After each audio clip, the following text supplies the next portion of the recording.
560, The Answer. Welcome back to Get Down to Business. I am thrilled to be joined by Mark Lowther. Mark is a United States Marine Corps veteran. I feel like I've been surrounded on this program by, I'm an Army guy, but Marine Corps certainly is very popular on this program today. And Mark retired after 24 years of service at the Weber County Sheriff's Office in Ogden, Utah. Very, very interesting background. And Mark, welcome to the program. Thanks, Shalom. Thanks for having me today. Absolutely. It's great to have you. You have served as a SWAT hostage negotiator for a major portion of your career. Mark, before we get into what you do, I love to get to know our guests, the person behind the microphone. What have you done both in the United States Marine Corps as well as in the Sheriff's Office? In the Marine Corps, I was an F-18 mechanic. I worked on F-18 fighter aircraft, deployed aboard 3 aircraft carriers in the 80s during the Cold War. Got out, was actually looking at pursuing a career in the fire service as a paramedic, but ultimately ended up finding myself in the law enforcement field. Started my career in law enforcement working in corrections, working in the county jail, which is pretty typical for a lot of people that work for sheriff's offices, and then transitioned to street work, worked patrol, school resource officer, DARE officer, investigations, warrants, fugitives, vice, traffic, promoted to sergeant, and then promoted to lieutenant. And as I said, during a major part of that career, I was a SWAT crisis hostage negotiator during a good part of that career. It's an incredible background, and you certainly have proven over and over again using your police tactics that you have solved problems. But now, Mark, you are on a quest to help translate those police tactics to solve real-world organizational problems, which I find fascinating. And of course, we'll share all your contact information, negotiator911.com. But Mark, are police tactics translatable in the corporate arena? Absolutely. And what I teach is communications. That's what negotiations is. In a lot of police occupations, you're relevant for about 9 years after you retire. And what I mean by that is, technology advances, new equipment, new trends, those types of things. But communications is communications. In fact, communications is becoming almost a lost art. One of the examples I give when I train SWAT negotiators is, 80 years ago when my grandmother baked a pie, she made the pie crust, she made the filling, she made everything to create that pie.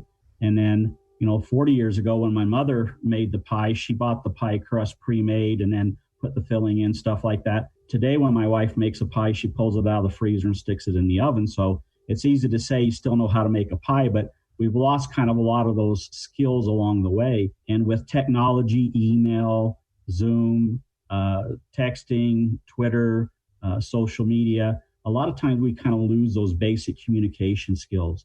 And that's what I focus on is communication skills, communicating with people and communicating with people in crisis as well. The name of your consulting firm is Talk to Me Crisis Communication. And on your website, specifically, you highlight 4 different areas: crisis hostage communication, verbal de-escalation, hostage survival, and counseling without conflict. And it's that last one, counseling without conflict, that I want to spend a minute or two with you on. Right now, you mentioned some of those platforms and technology that we are being forced to use because we are physically distant, not socially distant, but physically distant.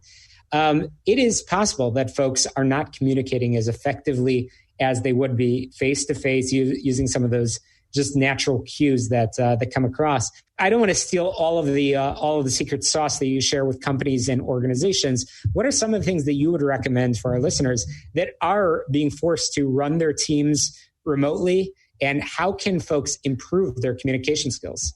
We lose a lot with technology. Like if I walked up to you and I said, hey, how are you? What are you doing here today? Or I could walk up to you and I could say, hey, how are you? What are you doing here today? With just voice inflection and body language, we lose so much of the meaning. Am I being sarcastic? Am I being joyful? Am I greeting you, those types of things. You lose that in a text message, you lose that in an email. And so a lot of times we kind of lose the meaning. A compliment could sound derogatory. We lose a lot of the voice inflection that really emphasizes communication. And that's kind of one of the big things that we lose with technology. Yes, it's great to send a text or a tweet or a social media post, but a lot of times we lose that voice inflection, that personal touch, and we can sometimes be misinterpreted in our message. So I've been chatting with Mark Lowther, again, fantastic experience in the world of law enforcement and, of course, Marine Corps vet. Talk to me, crisis communication. Mark, last question for you is: have you seen any situations in the corporate arena that have struck you as, oh my God, that's worse than that hostage situation that I had to deal with while serving in law enforcement? I had one. I did some consulting for a company last year, and one of the things they wanted me to focus on, one of the first things they asked me was, have you ever had to tell a hostage negotiator or a hostage taker no, that he couldn't have something? And I said, oh yeah, all the time. And they're like, can you teach our salespeople that? Because they're entering into an agreements and commitments that we can't honor, but basically they get bullied or intimidated into making these concessions. And then someone has to come along later and be the bad guy or comp them the service. And so it was kind of surprising that I was having to teach the corporate world how to say no to each other instead of saying no to a hostage taker. Some new skills out in that organizational and corporate arena. Mark, thanks so much for joining us. I want to make sure our listeners know where they can find out more. What's your website? My website is negotiator911.com. Fantastic. Negotiator911.com. Mark Lowther, thank you so much for sharing some of those tips with us. That's what the show is all about. Tips, advice, information. You're listening to Get Down to Business. We're going to squeeze in a quick break, and we'll be right back. Thanks again, Mark. Appreciate it. Thank you. Imagine if your most